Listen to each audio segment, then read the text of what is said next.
Bonjour à tous, on se retrouve aujourd'hui avec Steven, donc Real Life by Steven. Moi c'est Relimo, on est un peu sur la Real Life. On est sur la Real Life, ouais. Et donc on va parler aujourd'hui d'un sujet dont on nous parle régulièrement, le fameux rentier, retraité avant l'heure. Il y a aussi le mouvement FIRE. Et donc je vais te poser la question ouvertement, on va pouvoir aussi confronter nos avis là-dessus. Ouais. Est-ce que tu te considères comme retraité? Comme retraité? Eh ben écoute, je pense que la réponse est claire, autant pour toi que pour moi. Parce qu'on me la pose aussi beaucoup. Non, je ne me considère pas du tout comme retraité. De toute façon, sinon, je ne serais pas là en train, on serait pas là en train de vous tourner des vidéos, évidemment. Ouais. On serait, comme beaucoup nous le disent, si vous gagnez bien votre vie avec l'immobilier, pourquoi vous êtes là? Pourquoi vous n'êtes pas aux Seychelles ou aux Maldives à bronzer sur la plage? Eh ben, moi, ma vision des choses, si tu veux tout savoir, personnellement, j'ai 32 ans. Je ne me vois pas retraité à 32 ans sous prétexte que j'ai des loyers qui tombent. Les loyers aussi passifs, ils peuvent être, c'est jamais totalement passif l'immobilier. Il y a toujours 1 milliard de choses à gérer. Et puis moi personnellement, j'en suis rendu à un stade dans ma carrière où je suis en pleine croissance aussi. C'est-à-dire que je continue à acheter des biens immobiliers. Donc je continue à devoir faire des dossiers bancaires, à devoir faire des devis, à devoir suivre des chantiers, à devoir gérer des locations. Moi qui fais beaucoup de locations courte durée, c'est aussi une charge de travail vraiment colossale. Quand tu commences à en avoir 10, 15, 20, c'est vraiment une charge de travail colossale. T'en as combien là? Eh ben écoute, en ce moment, j'en ai une bonne quinzaine qui tournent en LCD. Ouais, et la LCD, Dieu sait que c'est du boulot. Et c'est du boulot, donc non, je suis pas retraité. Je suis pas retraité. On n'a pas la même définition de la retraite, mais tout à fait. Mais non, honnêtement, je pense pas. Ok, noté. Me concernant, donc je pense qu'il faut différencier le mot retraité et le mot indépendant financièrement. Exactement. On est quand même sur deux choses foncièrement différentes. Pour moi, le retraité, c'est vrai qu'il... C'est après ta phase de travail, de construction, où là, tu es un peu plus relax. Tu profites, ouais. Alors oui, c'est vrai que pour quelqu'un qui va être salarié, on est sur quelque chose de... c'est le rêve de la retraite, bien que du coup, tu es plus âgé aussi, donc ça fait rêver oui et non.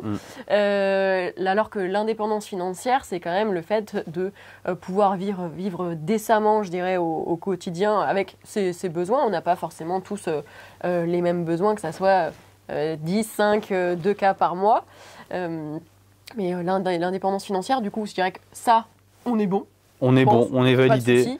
On peut vivre, on pourrait arrêter de travailler demain, que ça va tourner si, je dirais que toute la construction est faite autour et qu'on a une équipe qui traîne, etc. et qui gère tout. Mais je dirais qu'il y a aussi la réalité, la real life. La fameuse real life. Et en réalité, je dirais quand tu as 1, 2, 3 biens immo, ça va. Quand tu commences à basculer sur de la masse, tu me disais que tu as une quinzaine d'apparts. Ouais. Moi, j'ai une dizaine de biens, une cinquantaine de locataires, une petite cinquantaine. Et là, quand tu es dans la masse, il y a une autre charge de travail. T'as toujours quelque chose qui se passe. Moi, quand ça fait 3 semaines qu'il se passe rien, je me dis que c'est bizarre. C'est pas normal. Et là, ça faisait 3 semaines. C'est quand que ça va arriver? Ouais, exactement. Qu'est-ce qui va se passer? Donc, t'as aussi la loi des séries avec, je me suis retrouvée, par exemple, en septembre dernier, 6 dégâts des eaux d'affilée. Et là, tu t'es dit, bon Dieu, qu'est-ce que j'ai fait, mon karma? Ça fait pas mal quand même. Ça s'aligne pas du tout, c'est pas sur les mêmes adresses, c'est pas les mêmes trucs, ça va être une fuite, ça va être la toiture, ça va être une tempête qui est passée. Je t'avais même une tornade qui est passée à côté de la ville qui m'a fait, qui a fait s'envoler les ardoises et du coup, il y a des réparations en toiture à refaire. Et même si les assurances arrivent, voilà. Donc, il y a toujours des choses à faire. Et je dirais qu'au-delà de ça, moi, j'ai pas du tout envie d'être retraitée demain. Pas du tout. Parce que ce qui me fait vibrer mon cœur, je dirais, au quotidien, c'est la construction, c'est le challenge. C'est ça. Oui, il y a le package galère que tu n'as pas forcément envie d'avoir, mais qui est là. Et qui fait partie du jeu, il y sera toujours. En fait, c'est la petite valise que tu veux pas porter, mais elle est là et elle te suit. Et t'inquiète qu'elle te suivra longtemps. Et plus tu vas gérer des choses importantes, plus tu vas avoir des grosses galères. Et plus tu vas gérer de multiples boîtes, plus tu auras des gros problèmes aussi. Des grosses responsabilités et donc forcément des soucis qui sont proportionnels automatiquement. Dans mon ancien boulot, du coup, comme je faisais la gestion de fonds d'invest, on disait toujours petit actif, petite galère, gros actif, grosse galère. Galère. Oui, parce que quand tu as un petit studio dans un immeuble, je dirais, tu as moins de chances d'avoir des gros problèmes, même s'il y a des travaux qui sont votés en copro, ça va. Quand tu achètes un gros bâtiment, tu as une toiture à refaire, paf la gestion n'est pas la même, la gestion n'est pas la même. L'implication n'est pas la même, la charge mentale n'est pas la même. Et du coup, tu te sens pas vraiment comme un petit retraité, quoi. Tout à fait. Donc, est-ce qu'on est à la retraite? Non. Indépendant financièrement? Oui. Avec son lot de galères, c'est un vrai job. Et tu vois, ça me donne envie de pousser sur une autre question et qu'on nous pose régulièrement, je pense aussi. Elle n'était pas prévue, celle-là, en plus, donc c'est une surprise. C'est de l'impro total, les amis. Si tu es indépendant financièrement, pourquoi tu fais de la formation? Ça, on me la pose 10 fois par jour, sans mentir, sans mentir. Et franchement, c'est intéressant que tu me la poses parce que j'allais rebondir un petit peu là-dessus sur justement la différence entre retraité, rentier. Alors pourquoi je déteste le mot de rentier. Dans le fond, on vit nos rentes, mais les réseaux sociaux ont tellement déformé le mot rentier. C'est pas parce qu'on vit de ses rentes qu'on a la retraite. C'est pas la même chose. Et en plus de ça, je pense que l'effet réseaux sociaux aujourd'hui décuple la chose, véhicule une très mauvaise image et les gens arrivent à nous dire ce genre de choses. Pourquoi tu fais d'autres activités, que ce soit de la formation ou autre chose? Parce qu'après tout, on ferait de la formation ou j'ouvrirais des restaurants ou des salles de sport, etc. Ça serait pareil, ce serait des revenus complémentaires. On me dirait, mais pourquoi tu t'embêtes à faire ces activités supplémentaires alors que tu touches tes loyers, entre guillemets? Le mot rentier est souvent assimilé à héritier. Voilà, on est rentier. Et on imagine que tu es tous les jours avec ta coupe de champagne dans ton salon. C'est ça, comme ça, à ne rien faire et attendre que les loyers tombent, que les dividendes en bourse tombent, etc. C'est ça, en disant majordome, s'il vous plaît, ce midi j'aimerais manger. C'est à peu près ça, où est mon homard? Mais non, c'est pas ça du tout. Et comme tu l'as dit, et moi aussi, on est encore jeune, j'estime, même si ça passe, évidemment que j'ai envie de me challenger, j'ai envie d'aller partir sur des projets. On a fait de la formation parce que je pense que tu es comme moi, tu aimes enseigner, tu aimes partager. Voilà, moi, dans mon ancien boulot, j'ai été enseignant à l'université, donc c'est quelque chose qui m'a toujours un petit peu animé, c'est resté. Mais non, je ne me vois pas aujourd'hui arrêter de ne rien faire. Et le fait d'être formateur, ou le fait d'être n'importe quel autre, on va dire, casquette d'entrepreneur, faire n'importe quelle autre activité, ne vous exclut pas de toucher des loyers. Vous pouvez très bien gagner votre vie avec des loyers et puis avoir envie d'entreprendre autre chose à côté. Et puis, je trouve ça même intéressant. C'est une casquette, en fait. Vous avez une casquette, mais moi, je sais que j'ai une personnalité à toujours plus. C'est ça, toujours plus. C'est pas parce que je mets une casquette aujourd'hui que demain, j'ai pas envie d'en avoir une autre. Je peux pas en mettre une autre. Et en fait, sinon, je m'ennuierais à mourir. C'est ça. Je sais que moi, je suis fan de business model, j'aime créer des trucs et je me dis toujours... j'ai déjà plein d'idées de boîte dans la tête et je n'ai pas assez de bras pour ça fuse dans tous les sens tout le temps. Je vois un truc, je me promène le week-end des fois, je vais au resto, je me dis tiens, lui il a fait ça pourrait être une bonne idée, t'analyses, tu te balades et en fait tu dis mais je suis un extraterrestre, il n'y a que moi qui vois les choses en pensant business, en pensant choses. C'est fatigant en plus parce qu'on sait qu'on ne peut pas forcément tout faire. C'est aussi un type, je dirais, dans les types d'investisseurs, eh bien on peut avoir celui qui veut toujours tout faire. Alors il faut aussi réussir à se canaliser parce qu'on ne peut pas aller partout. Et je rebondis sur le truc du coup la question de la formation. Pourquoi on fait de la formation?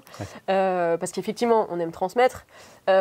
On est aussi du côté business. Donc, si on aime le business, on aime aussi quand c'est lucratif. Et alors, bien que moi, je suis à fond aussi sur le côté humanitaire, j'adore tout ce qui est louable et j'ai un côté très généreux. Je pense que l'accès à l'information, c'est pas je te transmets toute ma vie et tout ce qu'il y a dans ma tête gratuitement. Parce que le problème, c'est que quand tout est gratuit, ça n'a plus de valeur. Et j'estime à l'heure actuelle que l'expérience qu'on a eue, les galères, ce par quoi on est passé, et si je t'évite de faire X galères et que je te transmets tout mon savoir, eh bien, pourquoi ça serait gratuit? Oui, l'accès à l'école est gratuit en France, mais il y a certaines écoles privées qui sont payantes. D'ailleurs, quand c'est privé, c'est payant. C'est privé, c'est payant. Il y a plein d'écoles prestigieuses même dans le monde qui sont excessivement chères et où on va vous apprendre des choses qui ne sont même pas dans la liberté financière et le fait de savoir gérer ses finances perso. Et ça ne choque personne de les payer. Et ça ne choque personne de les payer. Et pourtant, nous, on peut nous dire... Oui, mais tu te rends compte, tu te fais de l'argent sur les autres en leur transmettant ton savoir. Ouais, mais alors ça ne te dérange pas d'aller acheter des fringues qui sont importées du Vietnam, où il y a des petits-enfants qui ont été les récolter, les faire, etc. Et où tu as des gros gros instituts et des grosses firmes qui vont te les revendre que tu vas payer 50 fois le prix. Et en plus, parfois, c'est juste de la marque parce qu'ils ont mis une marque dessus. Bien sûr. Et là, tu vas dire ouais, je suis content, tu la portes avec plaisir, ça y est.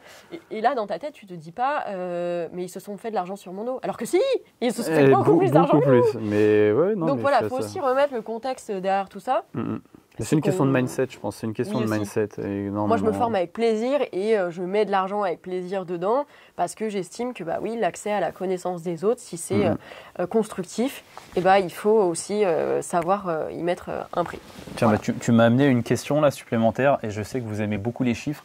Tu dis que tu te formes beaucoup à côté. Tu estimerais avoir investi combien, toi, dans tes formations personnelles, pas forcément que IMO, voilà, dans toutes les formations que tu as pu suivre à peu près? Alors, je dirais peut-être 12 000 €. C'est pas non plus énorme, mais oui, 12 000 €, puisque j'ai pris aussi des formations pour voir comment ça marchait. Ok. Pour voir comment ça fonctionnait. Je dirais que moi, j'ai un profil très IMO. Donc, je ne me suis pas formée en IMO parce que ça reste toute ma vie, quoi. Donc là-dessus, ça va, on est OK. Donc déjà, c'est vrai que quand tu maîtrises un des piliers, bon, tu te focuses dessus, tu crées un peu tout ton patrimoine. Après, j'ai regardé un peu le côté, je dirais, les formations à multi-piliers. Donc, quand tu as un peu de bourse, un peu de business, et tu prends un peu d'idées à droite à gauche et tu te dis « Ah, c'est pas mal ce qu'il a fait, ça. » Après, bon, il faut aussi trouver les bons parce que parfois, tu peux dépenser. J'ai déjà dépensé 3 000 € ou... Je dirais le nom, mais t'en as pas pour ton argent. Voilà. Constructif. Après, par exemple, en ce moment, moi, je me forme sur tout ce qui est Google Ads, Meta. J'aimerais passer la certification d'ailleurs qui va avec pour monter en gamme. Et pourtant, je vais sur carrément autre chose. Mais c'est aussi, je pense que dans tous les business à l'heure actuelle, ça passe aussi par du marketing. Et quand tu sais maîtriser ce pôle-là, eh bien, ça t'ouvre d'autres champs, d'autres perspectives que tu ne peux pas forcément avoir conscience quand tu ne connais pas. Ouais, non, mais je suis d'accord avec toi. Et toi ? Eh ben, écoute, moi... Alors, outre les études... outre mes études, vraiment de formation post-études, vraiment tout ce qui est entrepreneuriat, etc., immobilier. Moi, contrairement à toi, j'en ai quand même fait, surtout pour la fiscalité. C'était là où je pêchais le plus, donc je me suis énormément formé à la fiscalité. Je dirais que je suis peut-être entre 8 et 10 000 à peu près. Ouais. Peut-être un petit peu moins que toi, je pense. Je pense pas que j'ai passé la barre des 10 000, mais parce que je me suis peut-être pas étalé autant. Oui, je sais que toi, je sais que tu fais beaucoup de crypto, des choses comme ça. Moi, c'est quelque chose. Aujourd'hui, j'en fais très très peu. Je suis pas formé à la crypto-monnaie, donc tu vois, c'est des choses. J'ai pas encore été joué un peu avec ça. Je sais que j'irai. Je sais de toute façon que la formation, je vais y passer régulièrement parce que y a plein de domaines que je ne sais pas. Hein. Et puis même dans l'IMO, je sais que si je veux faire des choses très particulières dans des niches très particulières. Je pense que je vais passer par la case formation aussi, malgré tout. Donc, et puis au-delà du côté, je dirais, structure, fiscal, où une fois que tu as compris comment ça fonctionne, je dirais que ça se duplique assez facilement, même sur la fiscalité, je dirais, des sociétés. Quand tu as capté, c'est bon, pareil, la structuration, comment fonctionne une boîte, ça. Mais après, quand tu veux devenir un peu expert, je dirais qu'il y a tout le côté astuce. Le côté terrain, comment tu as fait ça, comment tu as géré ce problème. Expérience, le terrain. Ah oui, j'avais pas pensé que ça pouvait être une problématique. Et ça aussi. Tu vois, moi je sais que j'ai gratté un peu dernièrement aussi sur le côté sous-location. Ouais, ok. C'est un peu le vent en poupe en ce moment. Et du coup, j'ai été regarder un peu le côté astuce des gens. Et ils parlent aussi de galères, tout simplement, qu'ils ont pu avoir. Et tu te dis, ah ouais, j'avais pas pensé que ça pouvait être pas pensé à ça, une grosse problématique. Donc, on transmet tout simplement les choses qu'on a vécues. Enfin, je pense que, de toute façon, quelqu'un qui transmet sur du bullshit, ça se gratte directement. Si tu fais que de la théorie, pour moi, voilà. Si tu fais que de la théorie, la théorie c'est important, mais ça fait pas tout au moment. Il faut le terrain, il faut le vécu, il faut l'expérience. Il faut que la personne, elle ait fait les choses, elle en ait fait massivement, qu'elle ait pris des gamelles, qu'elle ait trouvé des solutions. Moi, il y a plein de choses. Voilà. Des fois, j'ai eu un problème, j'ai trouvé cette solution, c'était pas la bonne. Je suis revenu dessus parce que le problème est revenu, etc. Et c'est à force qu'aujourd'hui, maintenant, les problèmes se règlent plus vite, parce que c'est ça. Si vous voulez investir, votre rôle, ça va être de régler des problèmes, parce qu'il y en aura tout le temps. Donc, vous devez être la personne qui règle les problèmes. Et mine de rien, quand on apprend et qu'on gagne en expérience, c'est quand même du temps de gagner, et le temps, c'est de l'argent. Tout à fait. C'est un bouclier parce que bien sûr. Le premier problème dans ta vie, ça va te paraître une montagne, c'est énorme, t'es comme ça, tu dors pas, t'es au bout de ta vie. Et puis après, tu commences à avoir 2 problèmes, 3 problèmes. Et je dirais que ton rythme cardiaque redescend plus facilement, t'as une petite montée, mais tu gères et et on fait au mieux. Et comme on l'a déjà dit, même je pense dans plusieurs vidéos, on s'adapte. On s'adapte, on est flexible, on s'adapte. Voilà. Donc on reprend, le sujet de base c'était est-ce qu'on se considère comme retraité? Eh bien non. Je pense que le mot de la fin sera non, on est loin d'être retraité et voilà. Mais je pense que la retraite sera belle. La retraite sera bien. Par contre, la retraite, elle sera bien. Elle sera peut-être anticipée. On verra ça en temps voulu. Mais en tout cas, je pense que voilà, on est d'accord pour dire soyez vigilants quand vous entendez les termes retraité, rentier, indépendant. Ne mélangez pas tout dans votre tête aussi. Hein. Faites attention à ce que vous voyez sur les réseaux sociaux aussi. Ça, c'est très important. Beaucoup de personnes véhiculent cette image de liberté de retraite, alors que peut-être que derrière, ils charbonnent comme tout le monde. N'oubliez pas. À moins d'hériter, ça reste anecdotique. Si vous voulez des choses, il va falloir aller les chercher, il va falloir charbonner. Et on y met du cœur. Voilà, et oublier la retraite. Sincèrement, oubliez la retraite parce que sinon, vous n'avez pas la bonne image en tête pour vraiment monter et construire un empire, je pense. Je donnerais même la dernière anecdote. Quand j'ai quitté mon job, puisque financièrement, tout était OK, et j'avais pas du tout prévu de faire de la formation, de transmettre, enfin, de le faire, mais occasionnellement. Et je disais même à mon conjoint... Bon, moi, je vais avoir la masse de temps. J'espère que notre équilibre de couple ne va pas être complètement désorganisé et que toi, tu vas aller charbonner pendant que moi, je serai au soleil. Quoi. Tu regardes un Netflix. Et que je te dirais, t'as fait quoi aujourd'hui? Ah ouais, moi, j'ai regardé 3 épisodes. La série est trop bien. J'ai été prendre un verre en terrasse. Et en réalité, c'est plus lui qui me demande quand je vais arrêter de taffer là. Ouais, on est d'accord. C'est ça. Donc, il y a aussi ce que vous pouvez croire et ce qui se passe réellement. Après, je suis très heureuse comme ça et je referai pas du tout l'histoire, je la garderai comme ça. Mais voilà, il faut l'avoir en tête, c'est pas forcément la réalité.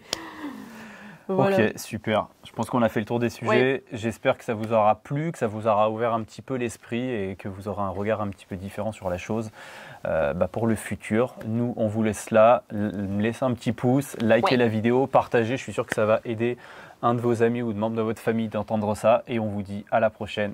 Ciao, ciao. Bye bye.